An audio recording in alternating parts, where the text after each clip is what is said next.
Hello and welcome to Product Popcorn, the podcast that explores topics related to product management. Most of the time. We talk with product managers and also designers and engineers that work on product teams, and only sometimes discuss the possibility of artificial intelligence taking over the world. You can always read more at productpopcorn.com.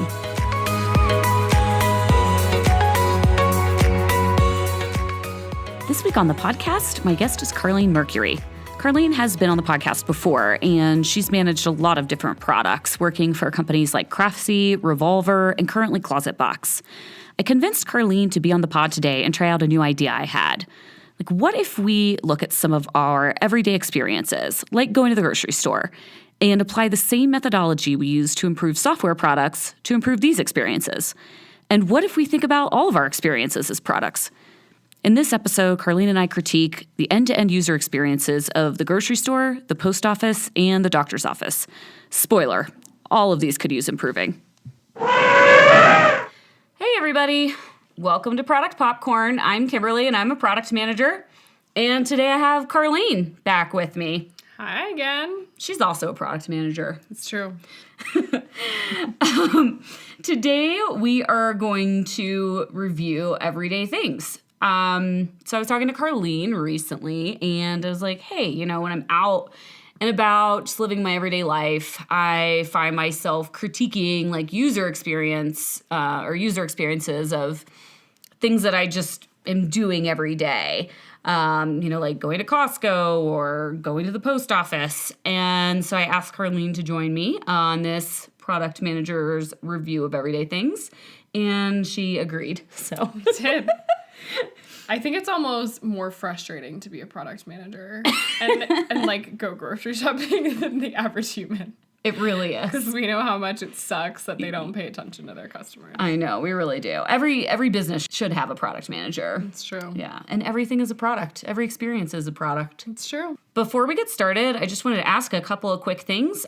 First off, if you haven't left us a review on iTunes, it would really help us out. It would be really awesome. Also, if you haven't yet, you can follow me on Twitter at Product Popcorn. So, also before we get started, we'll do a really quick acronomicon. For you, Karleen, what does the acronym stand for? For me, it stands for product manager, but only because working in smaller startups, I've never had project managers or product owners or really anyone else working with me. Yeah, that makes sense. With a similar acronym. Yeah, when I worked, so at Charter, it always meant project manager. And so when the recruiter reached out for my current role, where I currently work, and they said they were looking for a PM, I was like, I don't want to be a project manager. And they were like, no, it's a product manager. I was like, oh, well, yeah, that's what I do. I feel like at bigger companies, PM does mean project manager. Yeah. Right? I think it just varies wildly. All right. Anyway, launching into it. So we're going to talk about a few different experiences, and we're just going to talk about what's wrong with the current experience. We're going to identify the problem, just like we do at work. Sure. And then we're going to talk about how we'd make it better. Requirements. I'm going to start out, Karleen, with the grocery store. Yeah. Because we've mentioned right that. Into that one. I don't know if it's just Denver. I don't think so. I think it's like everywhere. Just the grocery store. It was like this in Chicago, too, but I feel like Chicago's a really big city, and I would expect it to be like hell in a big city. But Denver's, like, not that big, so I call it, we have, the grocery store that we have here in Denver that I go to is called Sprouts, and I refer to Sunday night as World War Sprouts, because I just, like, it's a nightmare. Like, you can't, okay, so here is my current experience at the grocery store and my list of problems. So the grocery store is just in general a horrible end-to-end user experience. And I don't think it's changed for like decades. Yeah, I can't even imagine the last. It hasn't changed in our lifetime. Right. That's for sure. Like when my grandmother was going to the grocery store in like 1950, I feel like she had a very similar user Except experience. for self-checkout, probably exactly the same. Which made it worse, if it's possible. Yes. Okay, first problem, it takes too freaking long. Mm-hmm. There's so many people in the grocery store, and they're always in your way. I don't know. Maybe that's just me. No. The line is super long at all times. There's just never never enough checkout people. And then even with the self-checkout, I mean, the self-checkout is a whole other podcast. Yeah. We probably shouldn't dive into that one, actually. Because I do really have specifics on how you could fix self-checkout, since that really is like mainly a software solution, but it's horrible. I wonder if self-checkout actually saves the grocery store any money, because every single time I try to do self-checkout, it like breaks. Yeah, and the red light goes off and someone has to come rescue you. Somebody has to come help me. I'm like, well, why didn't this person just check me out? We'd be done by now. Anyway, it makes it just worse. And then like I can't find anything. You know, I'll be looking for some obscure ingredient like, you know, pomegranate molasses, which recently something I was looking for. That is an interesting thing. I know.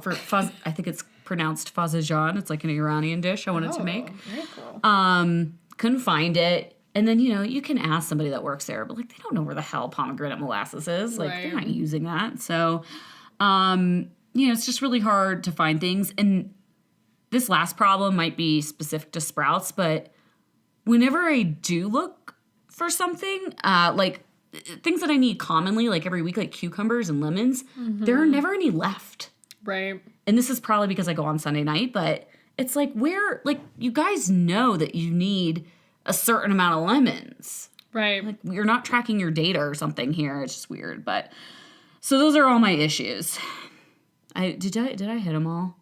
I mean, I'm sure there's more, but I think that's a good starting point. There's the parking problem, but I mean, I don't really know how to fix that. I wouldn't know how to fix parking. So anyway, I thought it was really funny because some of the grocery stores in Chicago, like particularly like the Whole Foods, the really fancy Whole Foods in the nice part of the city, tried to kind of, I feel like they were trying to fix some of these problems by trying to make the grocery store like way more pleasant. You know, like, oh, there's a wine bar and a cheese bar. And I'm like, Whole Foods, I don't want to spend more time in the grocery store. Like, if my dentist added a wine bar tomorrow, I'm not going to stay longer at the dentist. I want to get the hell out of there, you know? So it's just, for me, the way... So I guess moving on to solutions, the way to fix the grocery store is to shorten the amount of time that you're in the grocery store, not lengthen. I don't want to meet my like girlfriends and have a chat at the wine bar in the Whole Foods. You never want to run into someone when you're grocery shopping either. So then it just takes longer. And then you're like, what am I wearing? I'm at the grocery store. No, I don't want to see people. I'm in Crocs. Dear God, nobody see me. All right, so... I'm going to go through my ultimate grocery store experience. So, all right. Imagine the grocery store. It should be like a car showroom. So you should walk in. You have an app on your smartphone. And you can either like have a list preloaded or you can have like half of a list preloaded. And then you can walk around the grocery store and scan like QR codes to items that you want. So you're like aggregating this list as you're walking through the store. And then in the back of the grocery store, like behind the scenes, there's robots or humans, because I don't think they have like really good technology for picking robots. At least Amazon doesn't, which makes me think that like nobody does. Yeah. But humans or robots like behind the scenes are like picking these items into bags or boxes or whatever for me so that I don't have to.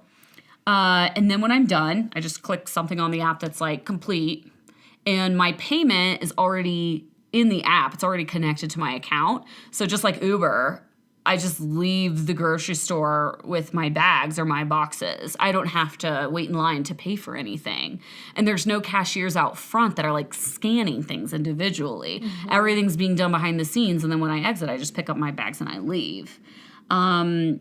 So I don't know. That's my ideal solution. I love that idea. I think one of the other big problems is just the scanning time. Oh my God. Like, you could be as fast as you want to in the grocery store, but the moment that you have your giant heaping cart, which you have to do because you don't want to go to the grocery store twice a week, right? Oh, God, no. So you have this heaping cart, and then you have to stand there and, like, put things on, especially at Sprouts, like, 3 at a time, let it move, 3 more, let it move. And if you're that person with the heaping cart and someone behind you doesn't have the heaping cart, Then you feel guilty. And it kind of sucks. And you feel more rushed than you normally would. It's true. You feel almost worse than if you're the person with the small basket of items behind the person with the big cart, because you like feel the guilt of having all the stuff. But that should be what the store wants, right? Is like people like us that just have like a ton of stuff. Yeah, exactly. And you don't have to feel that guilt, and you don't have to carry the stuff around. Yeah. Do you ever go in the grocery store and you're like, oh, I just need this little basket, and then by the time you leave, your like arm hurts from carrying it around because you just realize you know all the stuff. Yeah, the baskets are a terrible, terrible invention in themselves. That's also wrong. I know, right? Totally wrong. I do like the mini carts. I love the mini carts. Sprouts has. And 2 levels. 2-level mini carts. Yeah. That was a good iteration. It was. What do you think about self-driving carts? It sounds awesome. I would be really impressed to see a grocery store release a hardware product that worked. We're lucky to get the mini carts. Yeah. We probably shouldn't push our luck. So here's my question, too. So that would be an awesome experience, right? Mm-hmm. That's like the ultimate. But what would be our grocery store MVP? Ooh.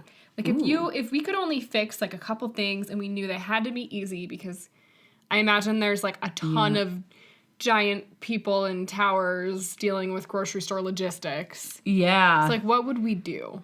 That is a really good question. So, I feel like the first thing and also my solution doesn't really take into account the people I feel like to pick their own produce, you know, but that's true. But neither do like Instacart or, you know, like the King's. Have you done the King Supers curbside pickup? I haven't, but that would be, I guess my intermediary solution would be a curbside pickup type deal where I can send my list, just like I'm ordering a pizza on an app. Like I can send my list, even if it's no produce, only like the, you know, scannable items like peanut butter and, you know, jam or whatever, things that are scannable and like one size fits all. If I could just get them to have those for me ahead of time, so I'm not spending 5 minutes grabbing bananas and limes and 25 minutes searching for pomegranate molasses. Like I would like to have those items at least picked for me ahead of time and waiting for me so that I can grab the other few items and get out way quicker. What do you think? Yeah, I think I haven't actually tried one of the curbside pickups because the apps are so bad and hard to use. Oh, really? So I tried, so King Supers now, which is our other grocery store in Denver, has an app where you can add all of your items. And the concept is you show up at a certain time. I actually got all the way through setting up my entire grocery list before the app told me, hey, you have to give us 24 hours notice. Oh, see, that's the dumbest thing ever. Because it's so simple. It's like, if I can't order right now, I'm going to end up going anyway. You have to tell me that first. That's why the grocery delivery doesn't work for me, is because you have to like know 2 days ahead of time. Too much planning, yeah. I mean, when you need food, you kind of need it like, oh, I'm going to make this tonight. Right. Like the app should be like a 1 hour or less notice, I would say, to make it, to fit an MVP for me. Make it really worth it. Yeah. Yeah, I would say my other like in-store grocery store MVP is like, just put like iPads around the store that I can search for what aisle I need something in. Oh, that's Doesn't that help you in your like molasses scenario? Yeah. Because it could be so much, if you're like, I know I'm looking for something obscure, where's it going to be? Yeah. Just go look for it immediately, right? Yeah. Why wouldn't you do that? And, you know, you feel bad when you ask an employee because they're so nice and they try to be so helpful, but they just don't. Take you to 10 aisles. Yeah. And I'm like, well, I could have just looked for it. You know, they like don't have the tools to be helpful. Right. Another place that could really benefit from something like that is like a Lowe's or a Home Depot. Oh, for sure. Like I look for something obscure there, and it's like Home Depot's such a disaster. Huge. Yeah, and you know they have they have the technology to do this. All they have to do is expose their inventory database to the customer, through some sort of limited, you know, UI. It wouldn't be that hard to actually build. I wouldn't think so. That's a really good idea. And things aren't always like logically where you would think they'd be. Like I was looking for canned pumpkin. Of course, I was looking for canned pumpkin like yesterday, pumpkin spice fall. It's pumpkin spice time, and I looked, you know, I thought it must be in like the canned vegetables, you know, like corn, pumpkin, beans. That's what I think. Oh, it's with pie filling. It's with baking. Yeah I feel like right now too the interesting thing is you sort of have to learn after making many different things over time and having that in your repertoire to be able to find stuff in the grocery store. Yeah. Like, my mom knows where everything is in the grocery store. Yep. But I know where nothing is because I don't cook. So it's going to take me 10 more years to learn where obscure things are like that. I know. And hopefully the robots are doing the hard work for us by then. Yeah, Good God, I hope. so. Oh, my gosh. I think the other big thing that could benefit from some sort of MVP solution is just the scanning. I don't know if it's like, you could put the burden on the customer potentially, right? Like, yeah. It could be on the cart or on an app or whatever, but like we should not have to stand in line and let an intelligent human drag things across a conveyor belt. Like, can't we use people for something more beneficial than that right now? I know. And like the self-checkout, I mean, again, I don't want to get into the ins and outs because this would be really boring if I do know how like I would fix self-checkout. But, you know, yeah, that needs to be fixed. I feel like that's the first order of business. I don't have any solution for parking except for if people take a much shorter time in the grocery store, it should be less congested. Just more in general. turnover of spots. Yeah. You would That hope. could work. Yeah. What about the Target grocery store? Yes. That was my big one because like I was telling you earlier, we get our groceries at Target because I think they carry a good mix of like organic and just like good for you products. They have bougie LaCroix. They have pretty bougie stuff in general, which I like. And also, I tend to be one of those people that's like, yeah, sure, I'll just throw in a t-shirt or a necklace while I'm at it. But it's a similar experience in that you end up with a giant cart. Target is like a grocery store and a department store had a baby. Yeah. So like I feel like there's sort of like two mindsets of people when you're there. You're either a grocery shopper or you're an other stuff shopper. Mm-hmm. But I'm, like, in the middle. Like, I'm a converging person. Like, I will leave with this combination cart that's, like, really bizarre just because I can do it in one swoop, right? Yeah, you're like, I don't have time. I need clothes. I need Right. Like, I need a present for someone and some wrapping paper. I like these sunglasses. And I don't think that's probably that uncommon. It's impossible to leave Target without spending $100. Right. Impossible. And you think that's what they want, or they want from you, right? Totally, yeah. But the weirdest part of that experience is, like, number one, you feel really guilty when you're the person in the Target line with a whole bunch of stuff. Yeah. Because the person behind you inevitably has, like, one flannel. And yeah. Kind of like totally. a dick. And it takes forever. And, like, I don't know if this is just, like, in our area, but, like, the scanners are, like, they don't move super fast. Like, maybe it's their system. Because they're not a grocery store, they're not as familiar with, like, the codes for produce. Yes, that's very true. They have to, like, look for the sticker. The every sticker's time. never there. And I also feel really weird about the experience of, like, taking, like, a new clothing item and putting it in my dirty plastic Target cart next to my meat tray. And, like, so gross for some reason. It's gross, and it's, like, a terrible branding experience, right? Because Target doesn't want to be Walmart. Right. You know, they don't want to be Walmart. They don't want to be Safeway. Like, they want their products to be premium. Yeah.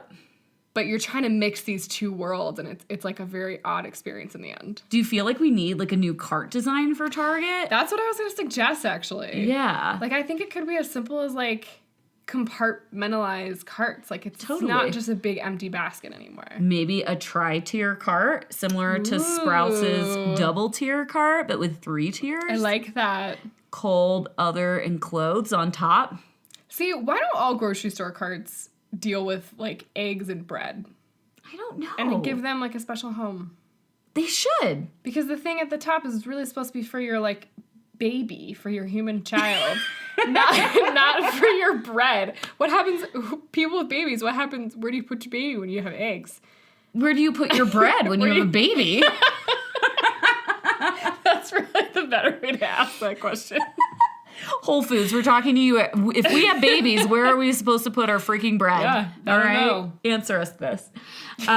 We just gave Target a really we did. $1 million idea. You're welcome, so Target. I know they're listening. You know, Target and Warren Buffett. They're friends of the pod. Yeah, it really astonishes me that after all this time, grocery carts look exactly the same. I know. It blows my and they suck. You know, and they like come the up wheels. with these updated versions. Like, you know how there's, like, the old, like, basket weave ones at Target. And then Yeah. there's the ones that are like, they're like shells and they have holes in them. And it's like, it's the same It's just thing. as bad. Like, why do I care about this? They need some Germans to get involved in this grocery cart, like design, you know? I mean, they would, I'm certain the Germans would sort it out. Like the IKEA people. Uh-huh. They need some version of that. They need Swedes or Germans. I want to go to Germany just to see what the grocery store is like in Germany, but I bet they have better carts. I bet they do. You know those German engineers are not going to deal with those shitty carts. Do they have like big grocery stores in Germany though? Never been to Germany. No, me neither. I mean, I've been there very briefly. Like, you just need 2 things, right? That's true. I know. They're like grocery stores are so tiny. Or they have like 7 different stores for like 7 different things. You know, like the bakery and then like the cheese store and the egg store. All separate. I don't know. We'll need to get some German feedback. Anyway, so that's grocery store. Let's talk about the post office. Oh, the post office. Everybody loves the post office. It's such a weird, dirty place. It's horrible. Like I had to go there actually. I mailed my friend a card and it literally I had a Starbucks gift card in there for her and like a card and I just needed to mail it to Vegas. Mm-hmm. This is not complicated. This is not like sometimes I'll mail my friend Jenny things to, Scotland and that's a different thing, but this was like supposed to be really easy. And I almost just put a stamp on it, but then I was like, well, it's kind of heavy because of the gift card. Like, do I need additional postage for this? I don't know. And you could just ask somebody, except there's 25 people in line at any time of day.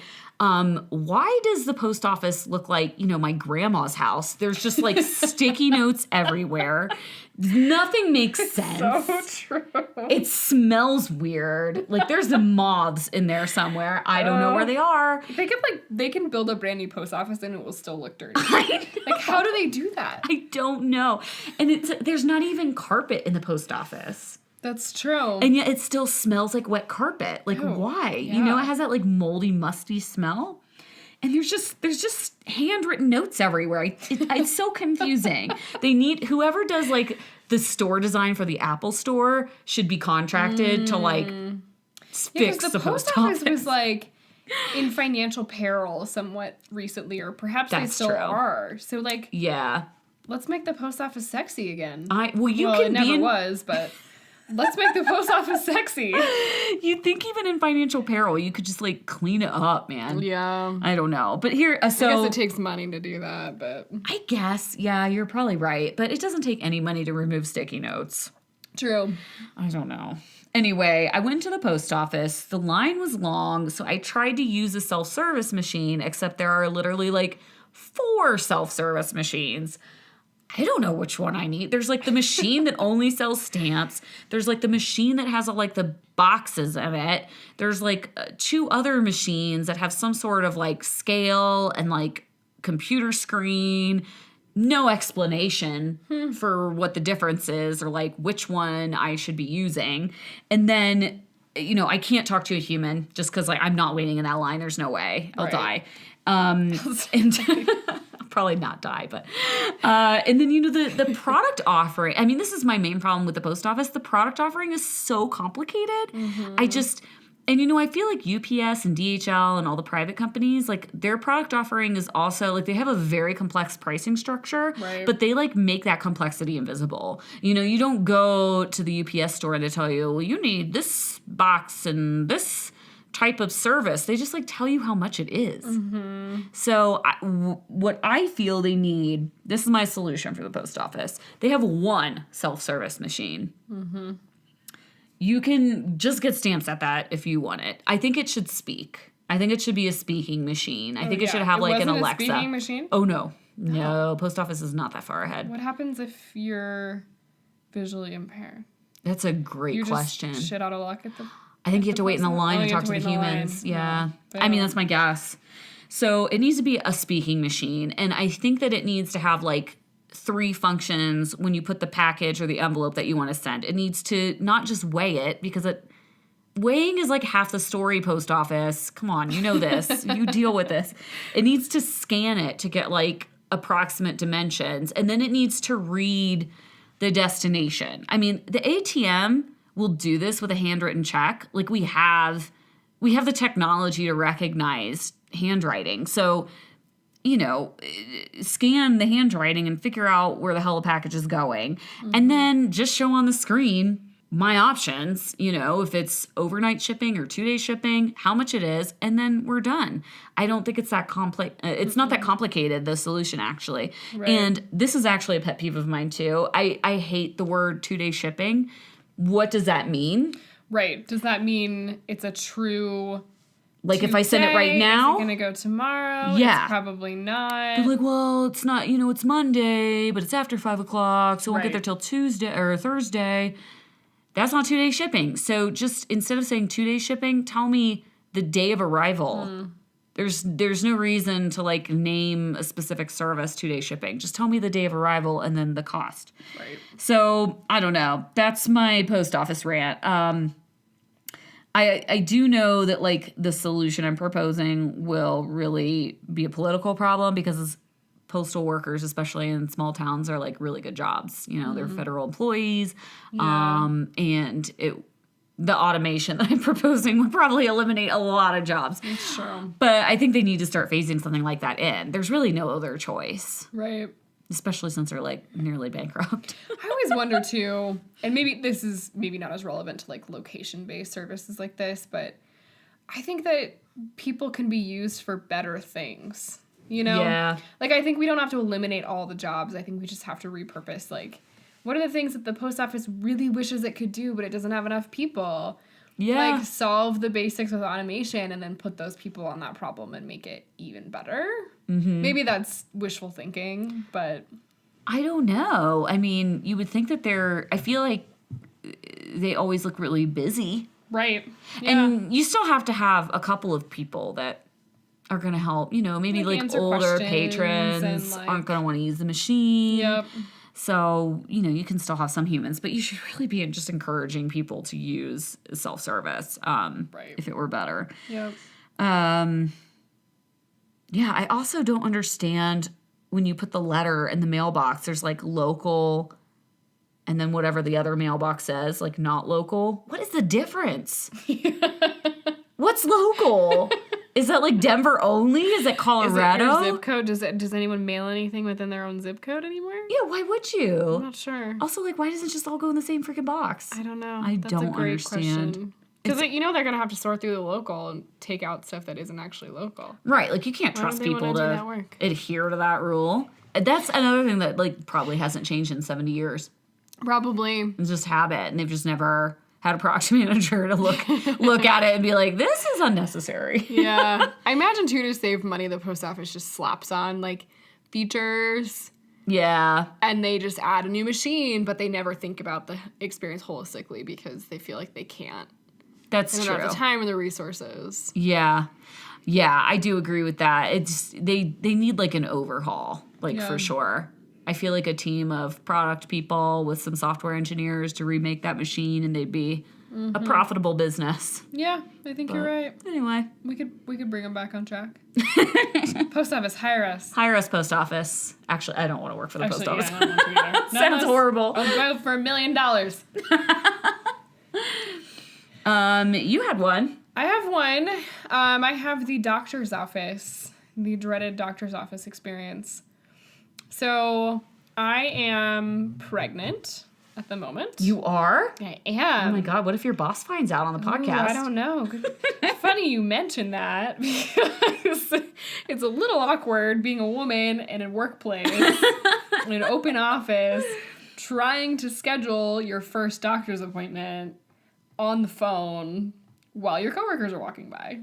Because no doctor's office, for some reason, has the ability to schedule something online. Yeah, because that would be just too much. No, it's interesting because I'm using sort of a modern hospital and modern doctor within that hospital, and I do have an online portal, which has been useful to me in some cases. Yeah. So I can go and I can log in and I can view all my test results, which is awesome. I've done that before. That is great. It is great. Yeah. And then you have everything right in front of you, and you can Google if you don't understand something, which is awesome. However, not being able to simply schedule my own appointment online is one of the most infuriating things to me. I don't understand why doctors' offices don't have this. I don't And the either. dentist, too. Like, Yeah. hey, you know, why do I have to call? I can do it for my hair. I know. I can schedule a haircut in an app on a program. And modify the appointment. Leave special details. I can choose if I'm having a longer appointment and getting my hair colored, or if it's going to be shorter and it's just a trim. And I can even see my pricing information. And this isn't even just for, like, the chain hair salons. It's like I go to, like, a small little independent. It's just, like, 2 girls in this warehouse in Rhino in Denver. And, like, they have. So it can't be expensive technology to have this appointment scheduling. Yeah, the thing that drives me nuts right now is I have to schedule, if I don't have a chance to do it before I leave the doctor's office, I have an appointment every month. Right. And it's the same thing every month. Yeah. But I still don't have the ability to just go home, log in, take 5 minutes to schedule my appointment. That's so annoying. I have to call, and then I have to get transferred, and then I have to be on hold for 5 minutes. Ain't nobody got time for that. I know. And that's the other thing where, like, nice customer service isn't going to fix this problem for you. Like, the person who answers the phone could be the sweetest person on the face of the earth and it's still infuriating. Yeah, I mean, they're all very pleasant. Yeah. I ran into a situation recently where I guess they schedule by order. So, like, the doctor has to say, like, you need an ultrasound at this point in your pregnancy, which is normal. Yeah. But because the doctor had input the wrong order, no one could help me. Oh my God. It took me 3 weeks to schedule my next ultrasound because this order was wrong, and then they had to wrangle the doctor, which, as you can imagine, is really impossible. The doctor's never available. The doctor's never available. And then there was only one person on their team that could change the order after it was approved by the doctor. Oh my God. And then and so, like, they had no system to communicate with me. So I just had to keep calling. Like, every 2 days, I'd call, and they'd be like, it's not fixed yet. That is literally, I was, like, getting anxiety just, like, listening to this story. That's horrible. I mean, well, I think there are a few problems with the doctor. First off, I know that, like, HIPAA makes them, all the software that they use, I believe it has to be, like, HIPAA compliant, which is a whole other monster that I don't even know what the rules are that it has to comply for. The other thing is, like, I feel like the experience of the doctor's office revolves around the doctor and not around the user being the patient. So that's why you run into this issue with, like, the doctor has to approve, because that's what the doctor wants, is for, the doctor to have the final say of any change. Right. And it's not really revolving around, when the user gets stuck in this loop, like, it's really frustrating. It's not a very user-focused experience, I feel. I feel like, I know there's got to be so much under the hood with doctor's offices, but yeah, my MVP, and it could be, like, so much simpler than me needing a portal to schedule my own appointments. It could literally be, I get an email when it's time for an appointment, and I choose 3 date options. Yeah. And they email me back to let me know. True, like, I just want to move the communication over to email. You just want to move the communication from anything but the phone. Yeah, literally. Email, text message. Whatever. Like, I just want to get that communication other than having to call. And you know what's weird is, like, for my doctor, I get text reminders for my appointments, and you can reply yes or no to confirm. So why can't you schedule by phone? You schedule, You can just confirm your stupid appointment. And again, that's like doctor focus. The office wants you to confirm because they don't want to lose that spot, but yet they don't think about the user making the initial appointment. Yeah. It's just weird. The other thing I want is to not have to fill out paperwork with my doctor. Yeah. When you get 10 minutes with your doctor and they're asking you questions, like, I want to be able to fill out a form online before I get there. Totally. Because I can do that at work. Mm-hmm. But having to, like, either get there 20 minutes early because it's your first appointment, or spend 20 minutes with your doctor filling out paperwork you could have done already. Yeah, or, like, why not do that? Why don't they hand you an iPad when you walk in and you're just clicking along? Like, it's a good question. Or if they have a patient portal, you think you'd be able to access it before your appointment and fill out. And it might be there, but right now I'd have to go dig for it. Right. Because they have no way of indicating to me, like, hey, this is coming with your next appointment. You should fill it out. Right. Yeah, that's a good point. I almost want there to be, like, an email flow for this. Like, yeah. at this point, before my appointment, I get this email, and after I get this reminder to pay my bill and things like that. Or you think just like, just how with software, how we like draw out the user flow that the doctor's office would, especially for something like a pregnancy, which is generally, I mean, there are obviously edge cases, but generally has pretty predictable, has one user flow. Like, you think they would have that kind of mapped out, and like, it would be so much more efficient if, here's the email, then you schedule the appointment, give them 3 options or whatever that flow looks like. But it seems like they'd save a ton of time and money doing that. It seems like they would. I don't know. Maybe they're stuck in their ways. Maybe we can find someone on the inside. I know. Actually, I'd be really interested to hear, like, why they can't innovate. Because I imagine people try, right?